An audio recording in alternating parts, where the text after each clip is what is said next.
Welcome to the Corner Store Talk podcast. My name is Billy Filmos. Today I have my Seydou. co-host. Seydou Magassa. This is my co-host. He's just going to chime in on the discussion. Um, I have guesses. Would y'all like to introduce yourself? Professor Darnell Morehand-Olufade, University of Bridgeport, teach African American history. Okay, I'm Laquon Johnson. I'm an author. I'm a rehabilitation counselor, motivational speaker, and I'm happy to be here. Hi, my name is Cynthia. I am Billy's former guidance counselor. So I've been a guidance counselor for 13 years in the Bronx. Okay. My name is Jennifer Looby, and I am a licensed clinical social worker, and I work in the Danbury Public Schools. And my best friend Cynthia invited me to be here, so I'm very happy to be here. Excellent. Danbury, Connecticut. Yeah, Danbury, Connecticut. Yep, I work at Broadview Middle School, right by the hospital. Okay. Danbury's like 40 minutes from where we Yeah, at. you're close to me. Yep. Wow. And we also have Brandon Woods. He's just gonna kind of like spectate and chime in.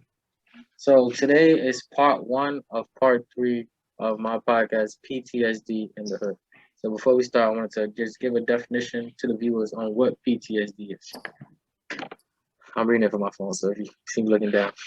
PTSD, post-traumatic stress disorder, is a psychiatric disorder that may occur in people who have experienced or witnessed a traumatic event, such as natural disaster, a serious accident, a terror attack, war combat, or rape, who have been threatened with death, sexual violence, or a serious injury.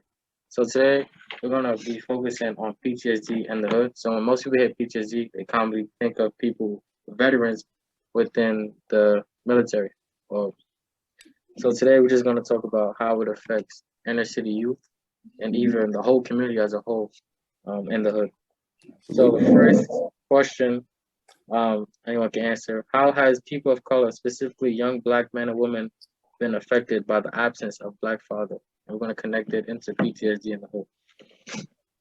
Wow, man, that question right there is actually is really heartfelt, because I'm actually and I don't use the man of color thing.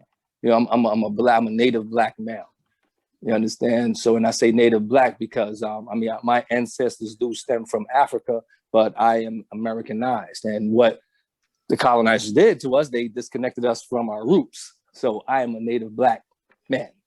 And I am a guy that stems from what is quote unquote the hood, the urban area, the inner city, the projects. And so when you say PTSD in the hood, it makes me think of an array of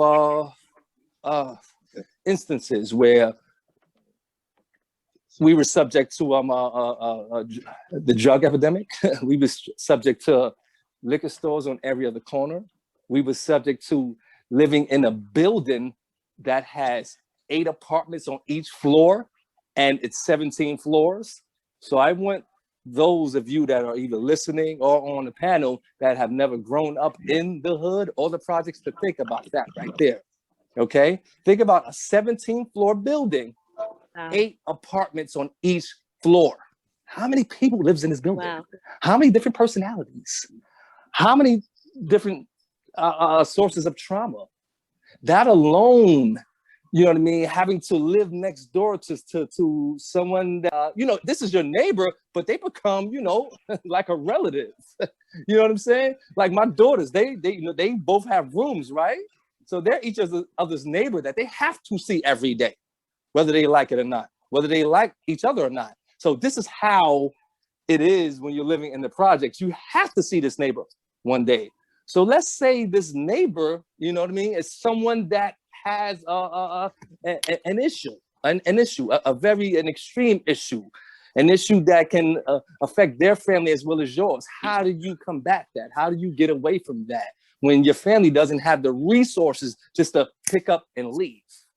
Okay, so I just want to, set up the whole podcast by saying just the whole living dynamic of being in the hood itself is traumatizing. Okay, just the atmosphere of living this close to someone. You know what I mean? And like I said, it's 8 floors on each, it's 8 apartments on each floor. It usually encompasses, I would say, maybe 7 to 8 people in each apartment. So you do the math. So that in itself is very traumatic, the living environment of the hood. I guess I could kind of relate, but go in a different direction. I also grew up in the projects back in Scranton, Pennsylvania, but I grew up in a predominantly Black neighborhood. But as a Caucasian woman growing up, didn't know any different but that. So growing up around people of color was natural to me. I fit in, I didn't feel different or anything.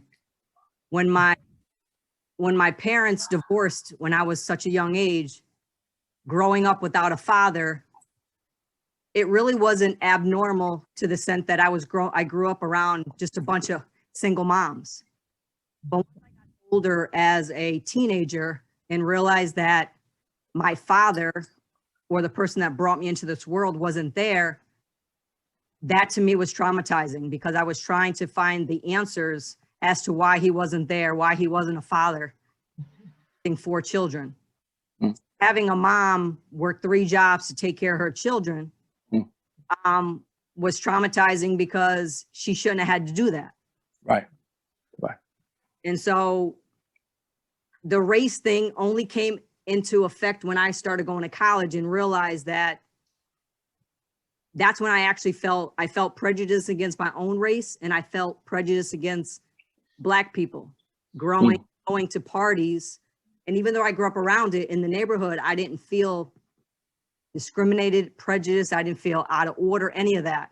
But once I started growing up and started going to parties where I was singled out as the minority, that was traumatizing also.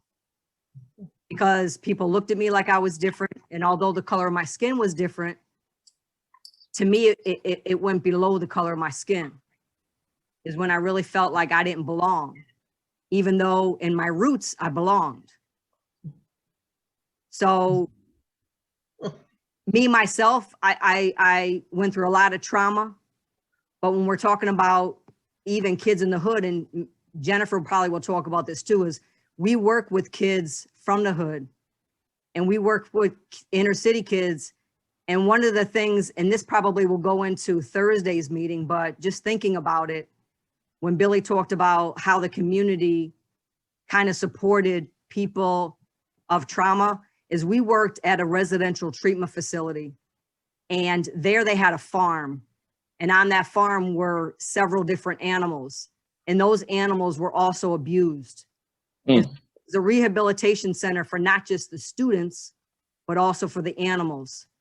So if you take a child, an abused child, or a child that comes from trauma and put them with an animal that was also traumatized, the beauty in seeing both of them rehabilitate together, seeing the outcome of the therapy that they went through was just something so special and breathtaking that you've seen both the animal and the child grow and blossom into beautiful human beings.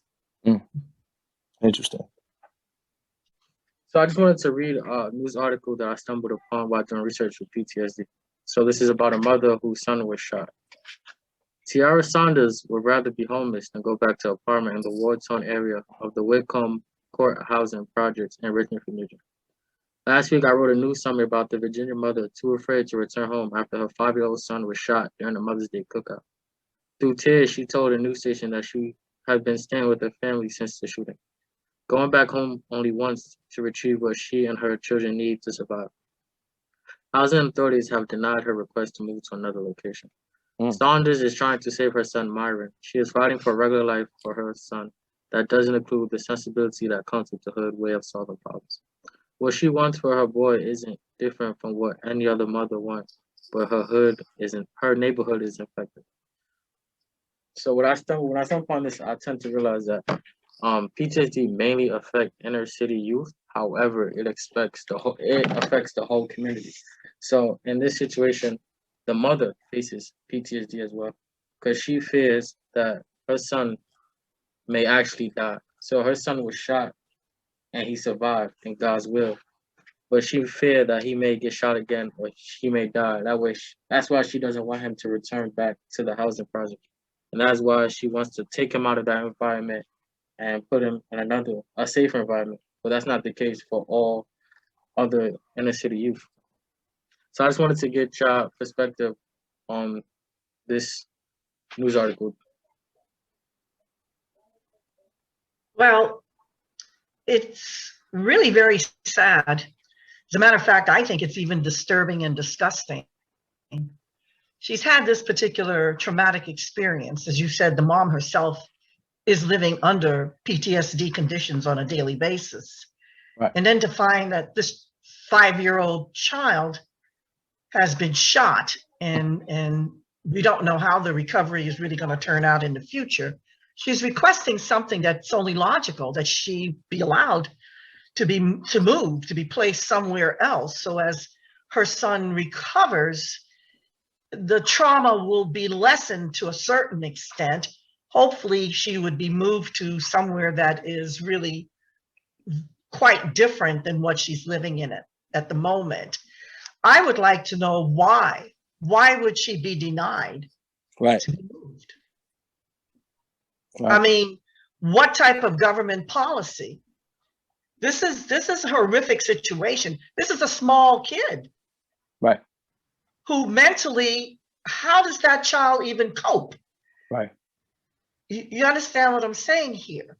So it's a case of being trapped into a situation whereby she's seeking to better herself and her child and the rest of the siblings, and they're just telling her straight up, nope, sorry, you're just going to have to handle it. You're going to have to deal with it. You've been here, and we're not going to make life any better for you, because I guess if they set her as an example, then perhaps others, that's how they're thinking.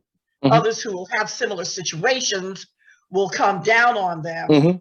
You understand what I mean? But this is where I feel as though no one can explain to me in an appropriate manner that this is not systemic racism, period.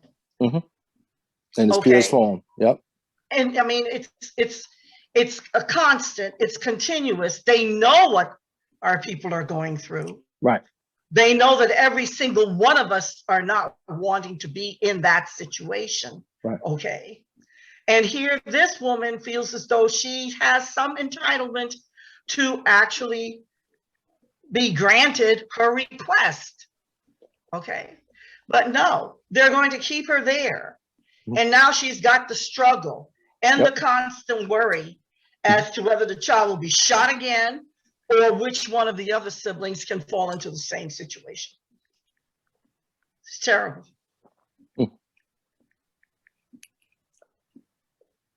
I don't know. I mean, we keep saying that we want to live, this country, the people want to live in somewhat of an equality situation. I don't care what race you are. Once you are living in these conditions, the trauma is horrific. Okay. Mom needs help to psychologically be at play with this. And now the children, they're going to be needing even more help because one of their own, in the home, has been injured to such an extent. Right. What type of therapy do you give this child? Right. It's inconsolable. Honestly. Oh, you can't. I mean, it's I mean that story makes me, it's like, the story that I mentioned in my book, Motivational Motives, that can be purchased on Amazon. It's like you take the woman that's being abused by her husband, right? That that musters up the courage to leave him, and live in a shelter. She goes back to school and she gets her part-time job. Lo and behold, she gets her bachelor's and a master's degree, et cetera, compared to, the guy that has 5 degrees from Harvard, Yale, and Princeton. You know, who, if the word intelligent or the word powerful, courageous even exists, who is the most courageous? I would say her. You understand why? Because her back is against the wall, like this woman here. Yeah. You know what I mean? So the systems that are in place, they are that abusive husband. You understand? And what they do to us in the hood, what they do for us systemically, they make us want to leave our own people. You understand? And go to these places called suburbia. You understand? Because they know we feel safer there. But then when we get there, we're discriminated against. You understand? Yeah. When we get there, we're discriminated against. Yeah. You know what I mean? So it's mind-boggling. You know, it's actually, man, I can't even understand that situation right there. I can't. I'm still trying. I mean, like yourself, Laquon. I once lived in the projects. I must have been around 8, 9 years old. And I lived in the projects in Brooklyn. I lived on the 14th floor. That was the tallest building at that time. Right. And I had to go to school, of course, every day. It was just with my mom, my single mom. And eventually, my mother's brother, who was a lawyer at the time, he stepped into the situation. He was one of her senior brothers, and said, look, we need to get a house together. Right. And so I got moved to the Bronx, which was a totally different atmosphere. Mm-hmm. And I continued to thrive. But even that did not seem to settle my mother for some reason. Right. And she picked up one day and she just told the whole family, I'm out of New York, period. I am going west. And she moved to Los Angeles. I never lived in a project situation again in my life. you understand what I mean? Yeah, absolutely. But that was because my mother only had me. She was the type of personality could pick up and move. Right. Because she was that bold. You understand what I mean? That's right. Absolutely. She looked into the future and she said to herself, no, there's still something better than this. Absolutely. Okay. Right. And so she said, I don't particularly care to deal with this situation. I don't want to fall back into that situation. Let me go into a totally different area of this country and make it. And that's what she did. And that's what helped me in my life constantly forever. But it is kind of hard for me at this stage and age of my life to see that the situations within these inner city developments, projects, or otherwise has not changed. It's gotten even worse. Worse, absolutely worse from when I was a kid. So what are we doing with the money? Who are the people on these boards? Do they not see what is happening, or do they care?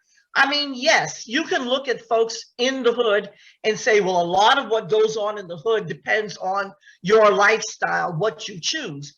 Right. What is there really to choose that is going to be so different to get our people into the vein whereby they feel as though there is a definite, beautiful future? Mm-hmm. You don't give them the jobs. Mm-mm. Okay. You then mark them with lower education. The schools are terrible from the grade schools on up, K through 12. Yep. So that blocks them from even thinking or wanting to go into higher education, meaning even a community college or whatever, or into the university system. Where do you stop this? Interesting. I don't think it ever stops. You know what I mean? I think the only way we can stop it is by, embedding a different mindset into the children that we're having nowadays. You know what I mean? I have 2 little ones. I have an 8-year-old and a 3-year-old. So I am intentionally embedding a different type of mindset and a way of life and a thought process. You understand? So they don't have that word settle in the vocabulary. We don't understand what settling means. We don't understand because I'm gonna keep it frank with you. When I was growing up in the projects in the hood, I didn't know anyone that lived in a house. Anyone. You understand that? I didn't know anyone that I can honestly say lives in a home. Everyone I knew that was Black or Latino lived in the projects or a building. So I didn't know what that concept of home ownership was. I had no recollection of that. That was inherited. You understand? Mm-hmm. I inherited that thought process. Mm-hmm. So I'm doing the opposite with my children. So I think that's our best bet, is to be intentional with the young ones and their thought process. You have to be intentional. You know what I mean? You can't just say you want to be successful. You have to be intentional about your success. You have to speak it, live it, walk it, talk it every day. Show it. Yep. So I kind of like want to go back to the role of an absent father. Kind of like mainly within the Black community. So in the Black community and maybe a Latino community, I don't know a lot about that, but in the Black community, there's pretty much there's always this concept that there's no father figure. When it comes to Black fathers, some of them die in the streets.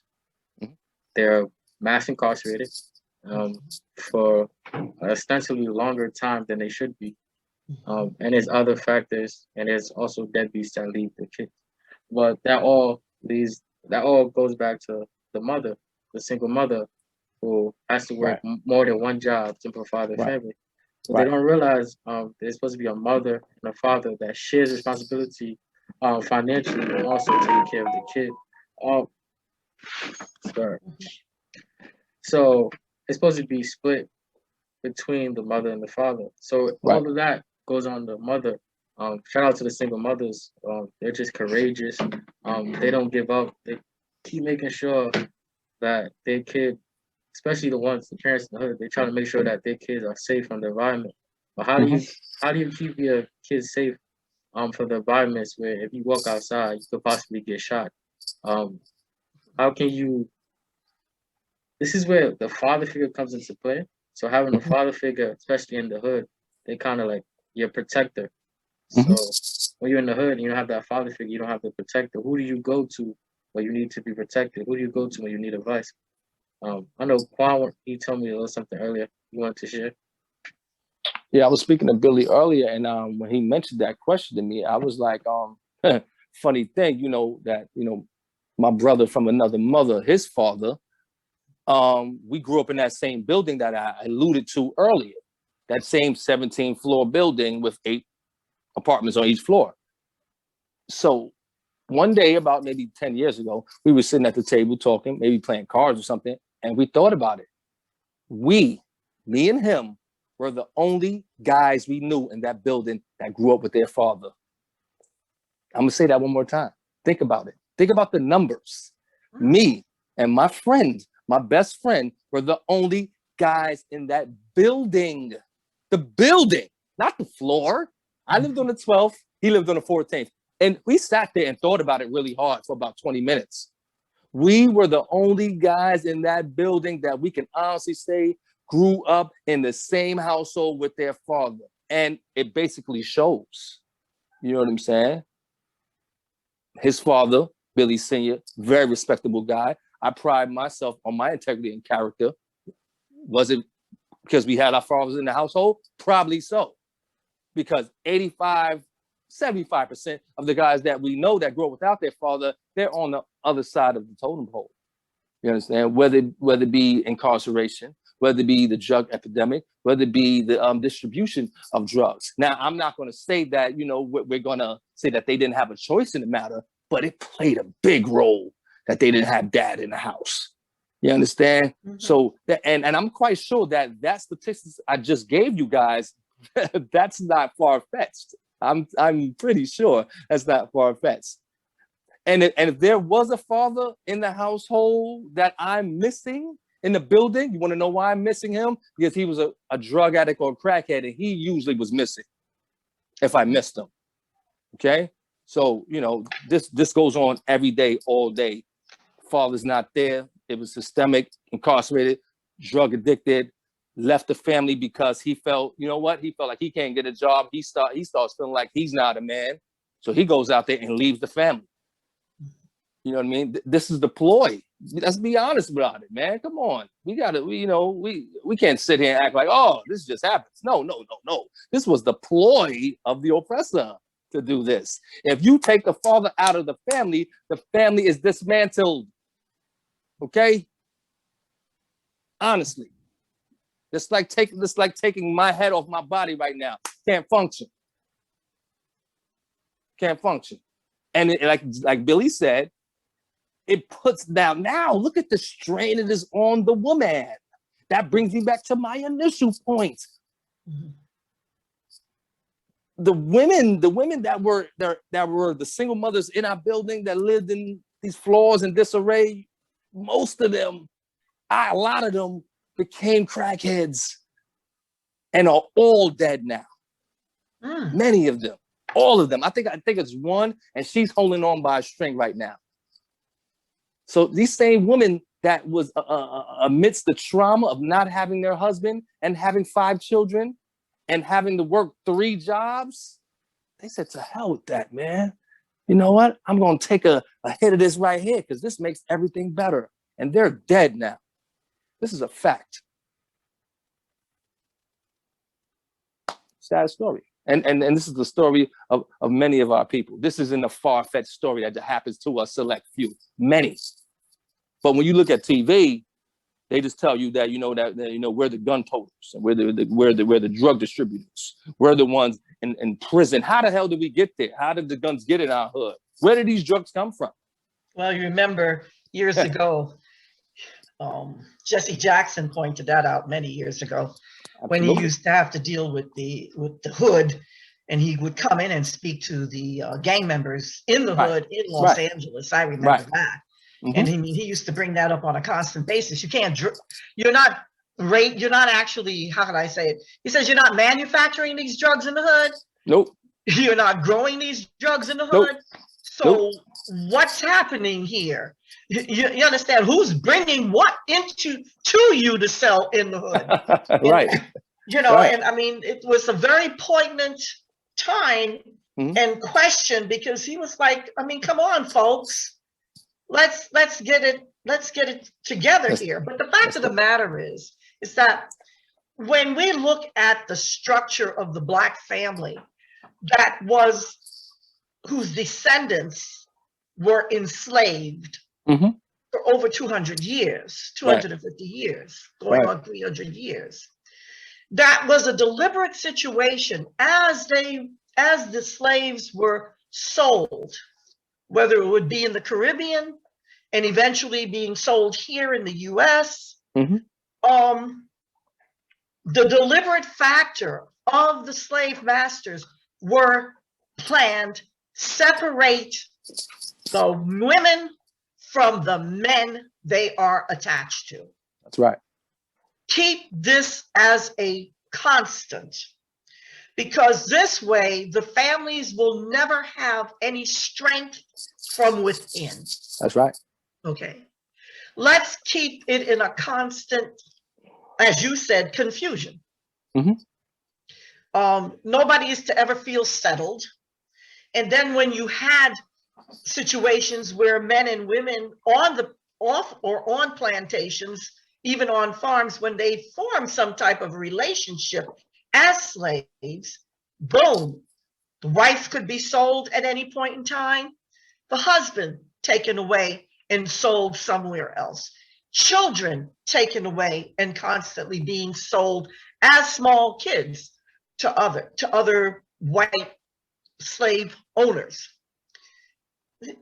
The situation becomes even more strenuous when you get to the domestic slave trade, which comes around 1808. That is because in 1807, England decides to actually ban the slave trade. I didn't say ban slavery. I said ban the slave trade. Right. It's a difference. Yep. So not as many Africans are going to be imported into this part of the world as one would say, okay? Because remember, they are property. These Black people are property. So that is the reason why they are shifted and moved around and changed. They come more or less under how could I say it? They are willed to people. They are transferred to people like money. You get what I'm saying? So there's this dehumanization, period, of the Black family that lasts for a very long time. But it's like you said, Laquon, it's deliberate. Absolutely. It's deliberate. Absolutely. Because if it wasn't deliberate, I don't believe they would even allow as many millions of Black people living in sheer poverty in this country today. Right. They would have actually helped them out of that. You understand what I mean?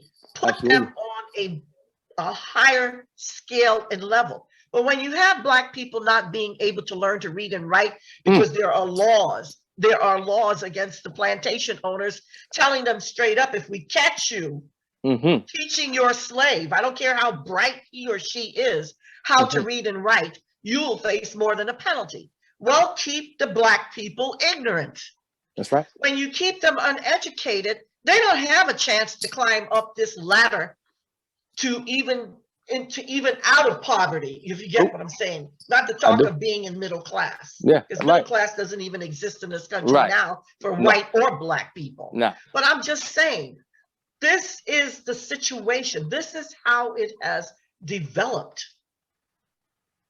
And it never seems to get any better. And even though we claim we were at one stage of the game way before COVID-19, we were making money, we were doing this, different things would happen economically in the society. And it was always a case of these Black people need to pull themselves up. If that's the case, leave the ghetto. Well, like you just said, some Black people were able to leave the ghetto. They went to suburbia. And guess what? they had another problem. Right. The grass not greener. You get what over I'm there. saying here. Not at all. It is so traumatic for African Americans on a daily basis. And I don't care what level economically or socially you are on. It is a trauma. Okay. So we can look at the Tyler Perry, we can look at the Oprah Winfrey's, who we claim have made it. We do know their stories before they made it and what a number of them have gone through because of who they are and what they are. And the fact that racism still knocks them, irrespective of their billions. It doesn't mean anything. It doesn't mean anything to have all the money in the world. The fact of the matter is that we have a system that's inherent, racially biased and inherent in our educational system, in our economic system, in our job creation system, the whole works. I've been around long enough and I've lived and worked in Africa. I've lived and worked in England. And of course, I lived and worked here in the US, my own country. And trust me, it is fascinating. Absolutely. What one can go through trying to get a decent job in this society. Well, and if they can keep the men down, Black men down, as Billy pointed out, mass incarcerated, fathers mass incarcerated. That's right. For longer times than they need to be. There are too many Black men that have been released from prison who should have been released a long time ago because they were never guilty in the first damn place. Okay? 35 years a man spends in prison. 35 years only to find out that no, he wasn't the person that killed so-and-so or raped so-and-so. So how does he pick up his life as a Black man 35 years later, trying to assimilate back into this society? What does he do for his grown children that he never really got to actually raise? Right. It's virtually impossible. Thank you. Yep. Got problems. Thank you, Professor Moore, because I was going to touch on like PTSD stemming from slavery, and she already touched on that. So that leads on to my next one. What Quan was actually talking about. So my next question: what are some solutions? How can people deal with / cope with living with PTSD in the hood? And Quan stated how some mothers they can't take it, and then they start smoking, and that leads to their drug addiction, and sadly, that could lead towards their death. Mhm. But what are some positive coping methods that they can use while living in the hood? I mean, whew. I mean, you know, our people. When I say our people, I mean Black people. We are, we have given therapy a stigma and a black eye. You know what I mean? And me being a rehab counselor within the City University of New York, I forgot to, I left out. I'm a disability specialist, so I help guide and assist people with mental illnesses every single day of the week. Even on Saturday and Sunday, I still allow them to call me during the pandemic. I think it starts with therapy. It starts with telling your story. It starts with telling you mama's story. You know what I'm saying? It starts with recreating your story within the confines of that room, where everything is confidential. You know what I'm saying? So I'm an advocate. If you have health insurance, please get therapy. You understand? You know, and I know, like I said, in our communities, you know, when you tell somebody, yeah, I'm going to see my therapist, you know, because with the stigma of crazy, you get that stigma. You understand? But you know what? I'd rather you give me that stigma than me go through a 30, 40, 50-year bout with trauma, and I'm ultimately probably going to kill myself. You understand? So basically, it begins with taking care of thyself emotionally and mentally. You understand? And embedding this into the children. And like I said before, you have to be intentional about this. We can't wait till the kids get 15 and 20 to sit down and have the heart to heart. We got to start having the heart to heart when they go to grade school and just let them know what the reality is. You know what I mean? Because like when I was in school, like I said, all my trauma was inherited. So, you know, my predecessors, they didn't have heart-to-heart about racism with me. They didn't have the heart-to-heart about, you know, the Star-Spangled Banner, things of that nature, what it really means, and the Pledge of Allegiance. They didn't have these heart, and I'm quite sure they knew about it. But you know what? I concur. They probably was afraid to tell me the harsh reality. So we have to break the cycle of fear. First and foremost, that's probably the strongest coping mechanism. Breaking the cycle of fear. Like, you know what? I can't be afraid to tell my two daughters what they're probably going to encounter and how to dip and dodge this. And if they do have to encounter it, how to utilize it in a positive fashion.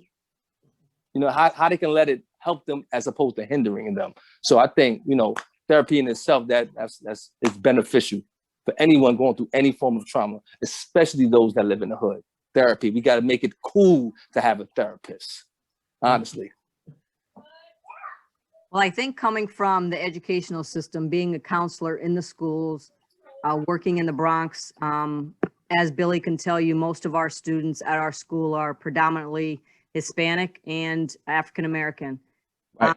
I think the struggle for us, being in mental health, working with students, we have students that are mandated to see us weekly. But the biggest thing is getting through the trauma is very, very difficult for a lot of the kids. And even for myself, I could understand it because a lot of trauma you don't remember. Right. A lot of behavior stems out of trauma. And as counselors, as social workers, we try to figure out where that behavior is coming from first, and then realize that there is trauma behind that.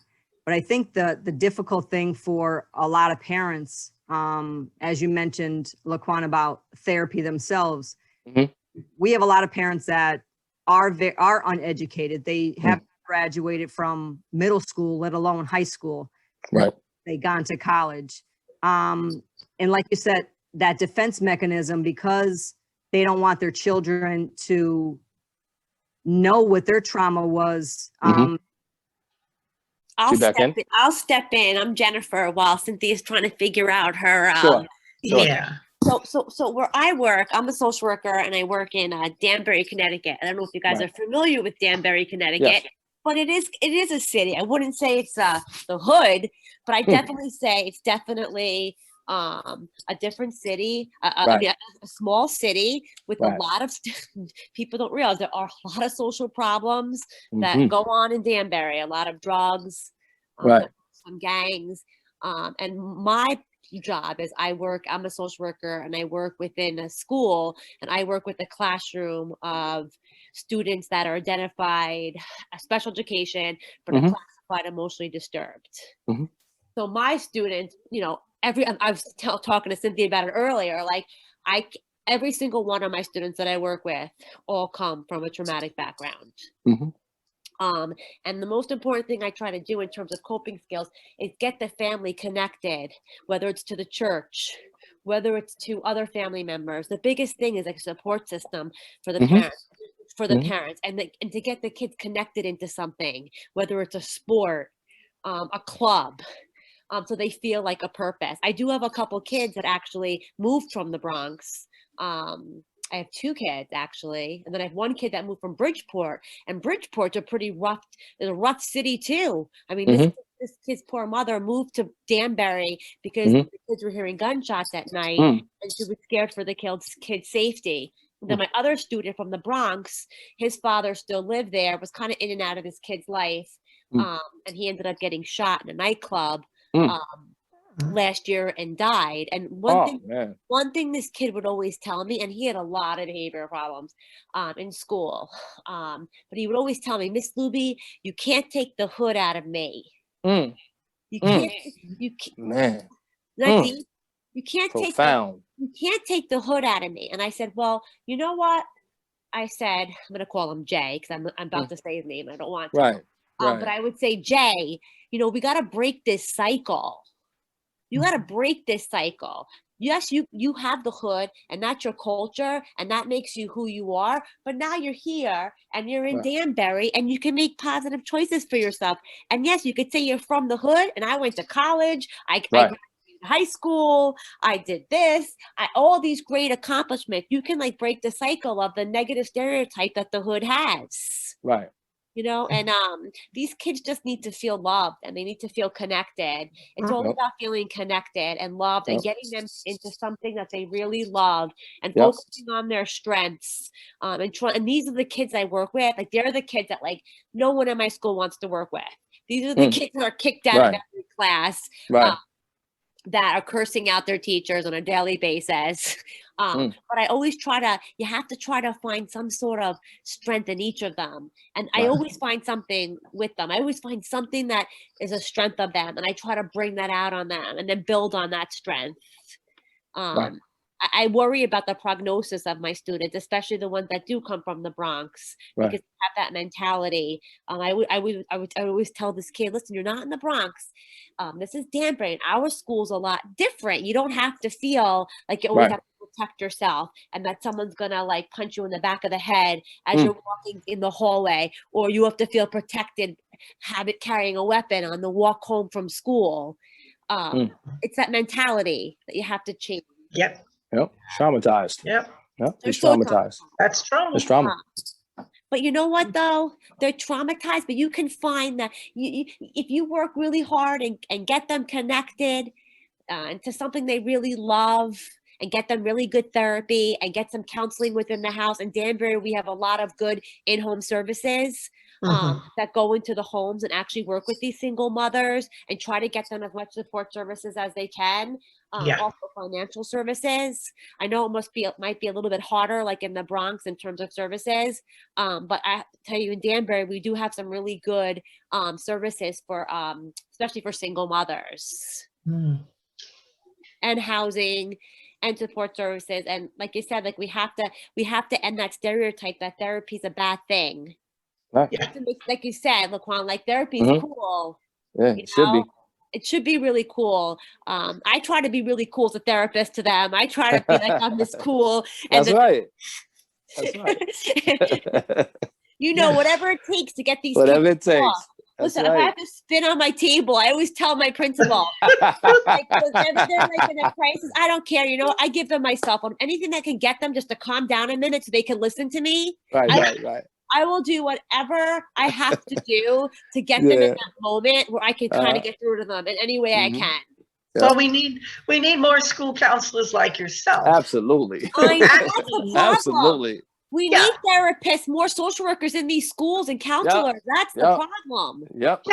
See, my guys are lucky. They have me. I have 14 kids that I have under my armpits. You know, I watch out for them. I'm their mother in that school. That's right. But again, there's also 1,000 other kids in my school that don't have the Miss Looby cheering them on. And, and if only each kid could have a person. You know, we try to do something in my school called Trusted Adult. And we try to make sure every kid know there's a trusted adult in the building they can go to. But it doesn't have to be the therapist. It can be the we're doing this big initiative in my school, like who's your trusted adults? Yeah, it's pretty cool, right? It is. Yeah. It is very much. Yeah. No, my school's very close to Newtown, to Sandy Hook. Oh, okay. We incorporate a lot of the programs that are in dance. And there's a lot of programs that came out of Sandy Hook. A lot of the parents that lost their children started incredible programs. And we use a lot of their programs called Say Something, like speaking up when you see something in the school, being the bystander. We have a lot of the programs from that tragedy that we have that we incorporate in our school to build an inclusive building. Yeah. Can everyone hear me now? Yes. You can thank me, Miss Cynthia. I spoke up. I'm sorry. I don't know what happened to my internet, but the last that's okay. Yeah. Was there's a defense mechanism that parents use because they are afraid. Because how dare you ask them, do they need therapy? Because again, like Laquon was, a lot of times people think therapy is a bad thing. That you're crazy, that's something wrong with them. But just to add on to what Jennifer was saying, and we didn't do this when Billy was in school. We actually did have a peer mentoring program where the upperclassmen mentor 9th graders and our middle school. But what we have added this year is we actually have, and I don't know if Billy's part of this, we actually have our alumni that are mentors to some of our students as well. So we have them actually coming in, mentoring actually some of our upperclassmen, you know, because their next phase in life is either college or the workplace. So those are two things that we've done to really try to connect students to students, along with obviously doing other services for parents. But, you know, in the schools, obviously our biggest thing, especially during this pandemic, is really try to make stronger connections with students. Because they don't feel that there's much outlets. Think about it. We've been remote for just about a year now. A year, And just getting kids back into the school with our middle school it's not, in a sense of the way depending on the way you look at it, could be traumatizing as well, because they've been bound for a year. And now they have to transition right back into school again. So it's all these changes that are happening. And a lot of times, if they don't have, and I don't know if Jennifer spoke on this, but if they don't have or utilize any coping strategies, their outlet is always, for the most part, negative. Absolutely. Absolutely. Turning to the streets, you know, getting involved in drugs and alcohol, you know, so we try to, you know, even with the kids, that if we don't have clubs or sports was another big thing that I wanted to mention. I've coached the high school boys past several years. So sports is huge. Basketball is huge in our school. That's the #1 sport that I really try to get, you know, the whole school. We have 3 schools in one building. And games, I try to bring as many people into the gym as possible. But basketball is definitely huge. And they learn so many different life skills on off the basketball court, because they have to, because Billy will tell you, I don't play around. When they have home games, they dress in suits and ties. That's right. They turn their cell phones in. They need to be to school on time. And these are life lessons that they need to learn once they leave the school building. So if we don't have any clubs or any supports within the school, we always encourage kids to come forward during student council and bring up any activities or clubs that you would be interested to support you. you know, and I think that's what schools need to continue to do. Cynthia, I don't mean to like cut you off, but one thing I was thinking too that we do in my school is to make people feel good is giving back to the society, giving back to the community, doing community service. So even if you don't have a lot of clubs in your school, maybe you can't find a niche for a kid. I always try to resort to letting them do community service projects. Like we send cards for the veterans for Valentine's Day, or we help clean up the school building, or help shovel someone's snow. That sometimes that definitely helps a child like feel like worth and purpose. Even if you can't get them into a club, them giving back is a good lesson. It makes them feel really good about themselves. Right. Yeah. Right. Wow. And we need proactive programs. This society, we always wait for things when there is crisis. We need things to happen beforehand. You know, I work, you know, I know in New York you call Child Protective Services. I don't know about you. In Connecticut, we call it Department of Children and Families. And I get very frustrated at times with reports that I file that are not taken in. And it's these systems that we work with and deal with outside of the community, that we really need to look at those and really, I don't know, tailor them so they're really proactive instead of reactive. Yeah. So many times I'll call up DCF and I'll file a report and they don't take it. And then I hear, like, you know, a couple months or years later, the kid's in jail. It's yeah, we do the same, we call it ACS, Jennifer. ACS, that's what we you call have it. the same problem in New York. Like, Yeah. they're very particular of the cases they take. Absolutely. Well, that's why a lot of teachers are afraid to call it in, so that's why I'm there to support teachers. But you know what though? But again, it's not those CPS workers' fault. It's not. No, it's not. They are so overworked and so overburdened. It's above them. It's just. But again, sometimes they'll get back to you whether they could take the case or not. Yeah, but you know how many times they say I don't take the case, and you just want to go, oh. So then, you know, you're back to square one again. No, I know, and then you call it in again. Yeah, and you know, DCF and Child Protective Services, they're the ones that kind of have, you know, the ins on certain programs that you don't get into. They can get families sometimes that are in desperate situations more help that you can get them. And we have something in Danbury. I don't know if you guys have it in New York. It's called Voluntary Services. It's through DCF, and it is a proactive program, but there's such a huge waiting list to get these families in.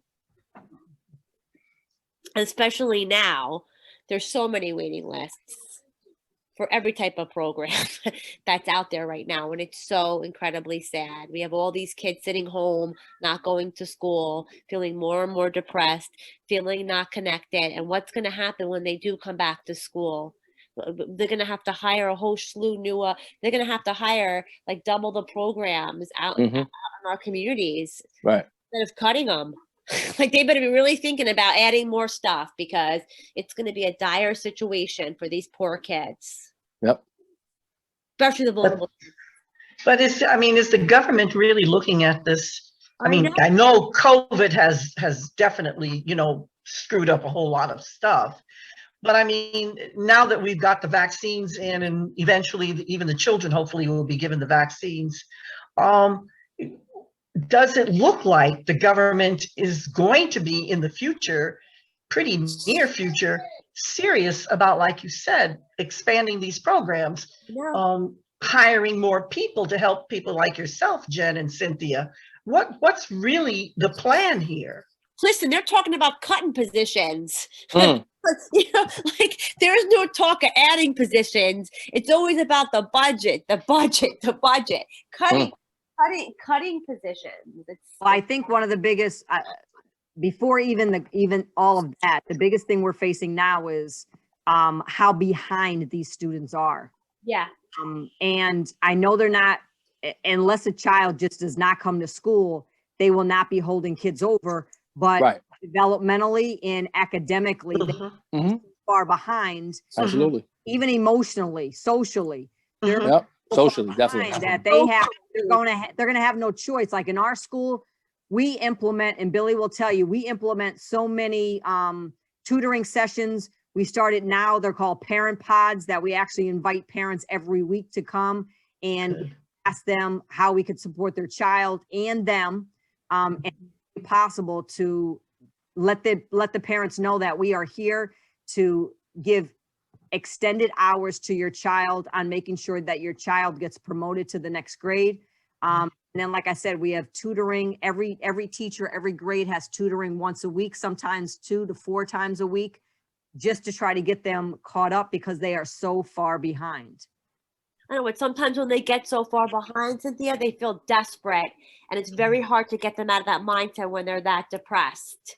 And Well, that's why, well, in our high school, anyway, we have a lot of kids that are skipping school and getting jobs because they're there to support their family. So we actually not going to school because they're trying to help their parents financially. Yes.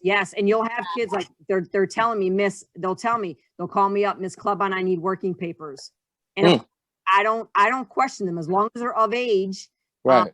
Because by law, I can't deny them working papers. Right. But there are kids that will tell you, Miss, can I get a job because I need to help my family?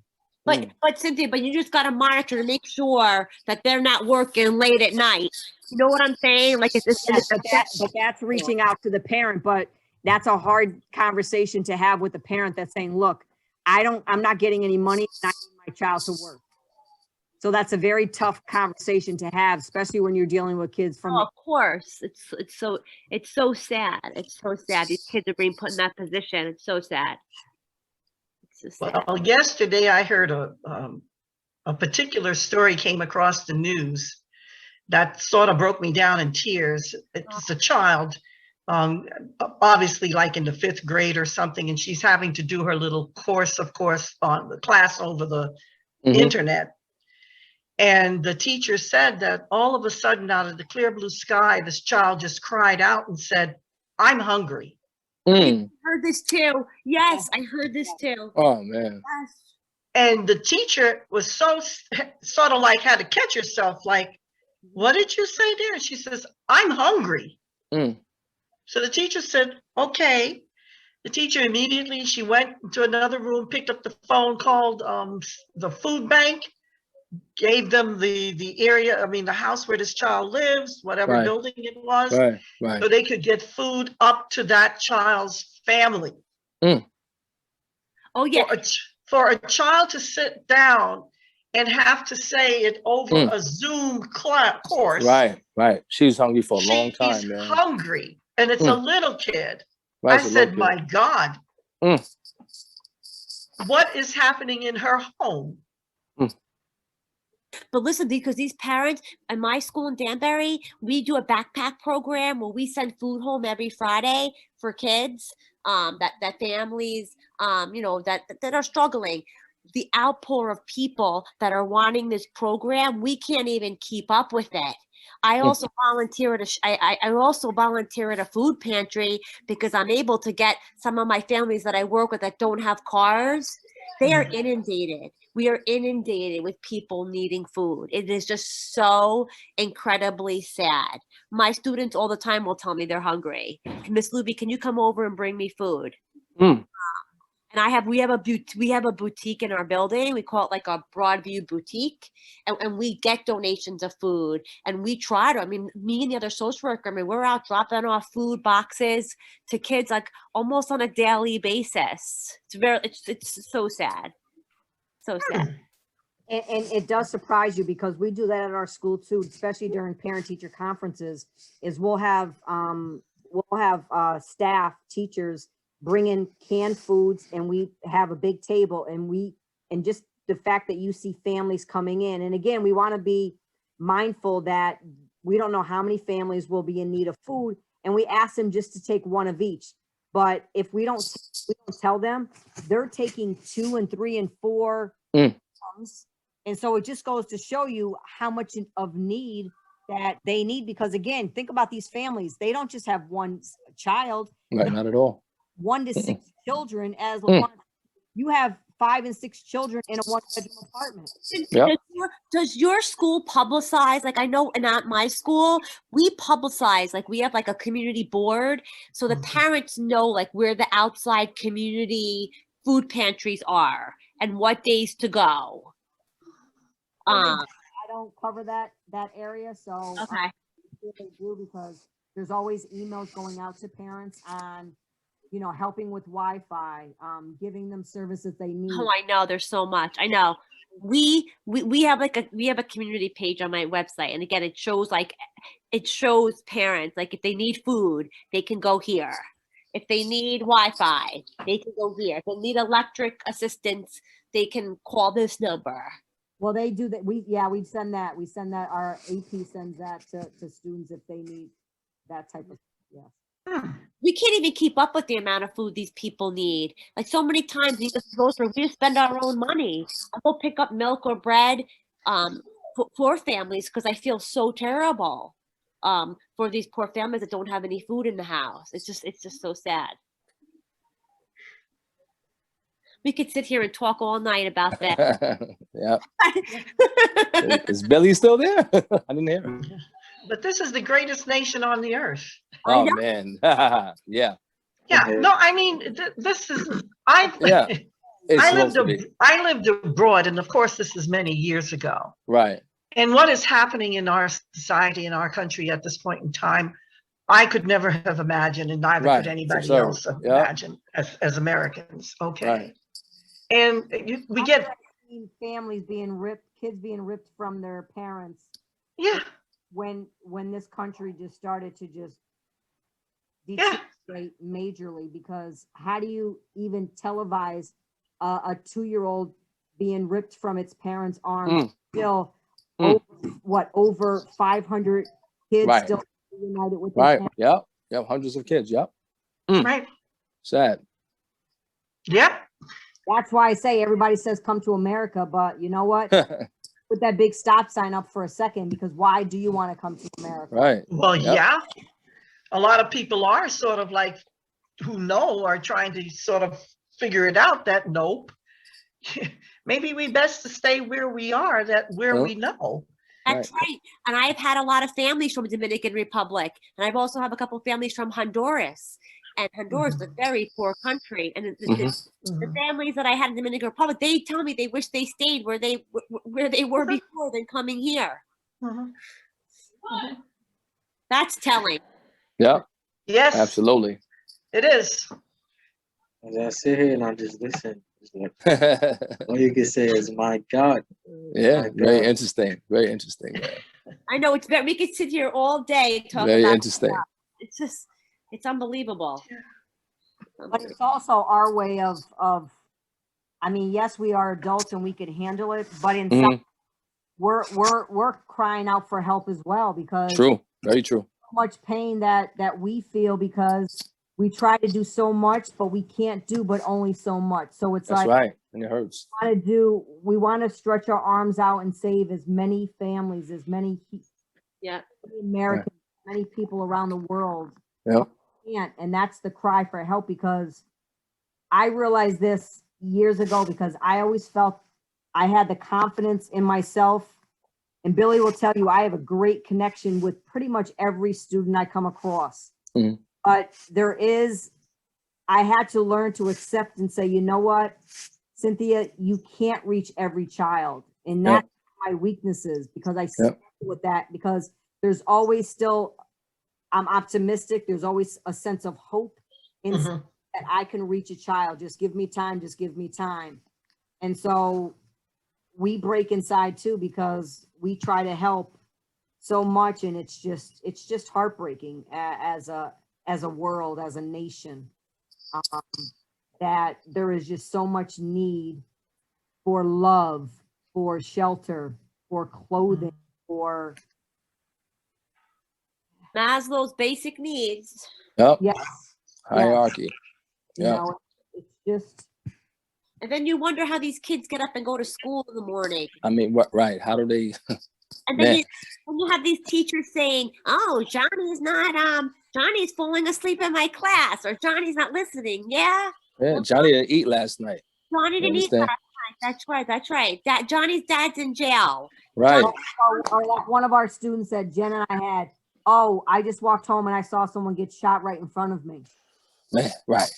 Right. Like Now that. you want me to do a book report? Come on, man. I'm not thinking about that book report. That's why when I'm doing my training with teachers, I always tell teachers, first of all, everyone has a story to tell, and you have to establish a rapport with children, because there's going to be times that a child comes in and they look disheveled, crying, they have their head down, and instead of saying, look, pick your head up, pay attention, get the work done, get to know that child. And when you get to know that child a little bit and you see through their eyes of the world that they live day in and day out, you will be more empathetic.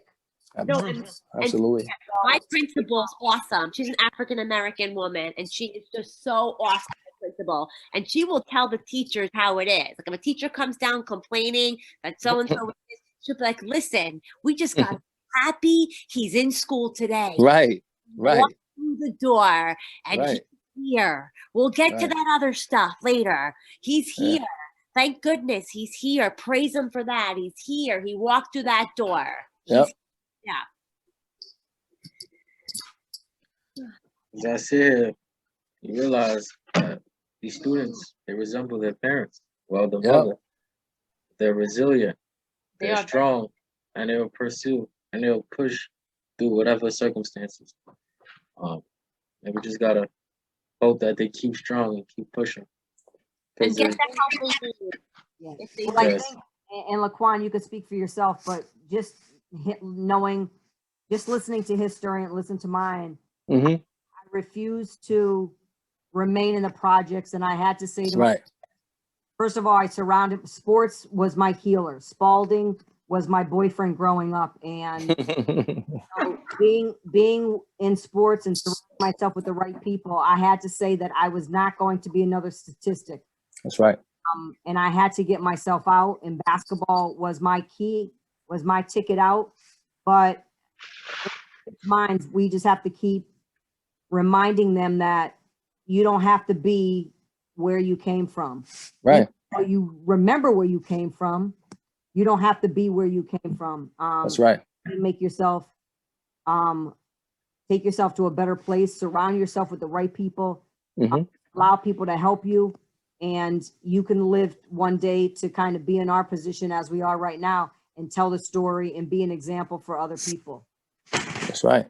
Yeah, I definitely mimic that, man, because I'm an advocate that bad things happen for good reasons.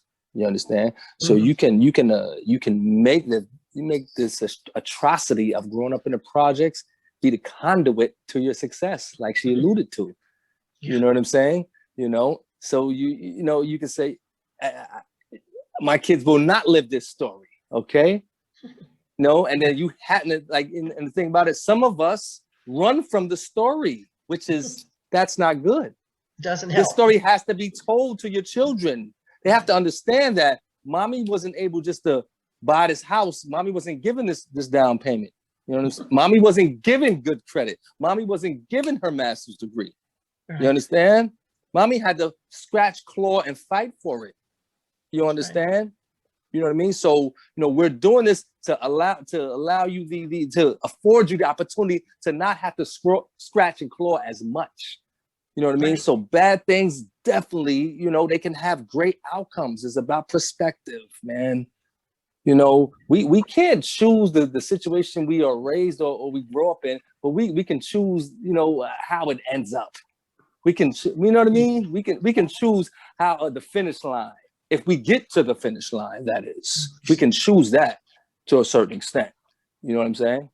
Well, we have to thank people like Jen and Cynthia, because they have heartfelt factors with it's not just a job for them. You understand what I mean? Right. Absolutely. They are giving support and care and love when and where it is needed.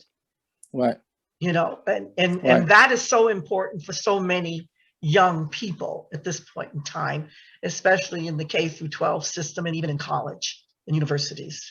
Yeah. It's the support. They never see, it's like, for some reason, support and factors broke down within our society at some point in time, maybe 50 years ago, 60 years ago, I don't know when. But it's just so, it's like we sort of not necessarily abandoned our kids, but we got so tied up and tangled up with all sorts of other factors that things just are not being dealt with anymore. You know, the way our grandparents and great grandparents had to deal with stuff.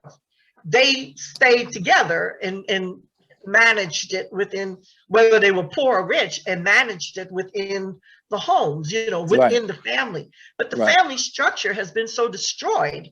Right. And there's so many obstacles put in the way of the family structure at this point in time. And like Cynthia and Jen are telling me, oh no, they don't want to hire more people to help anybody out. They're trying to, you know, lessen. And I'm like, no, we can't.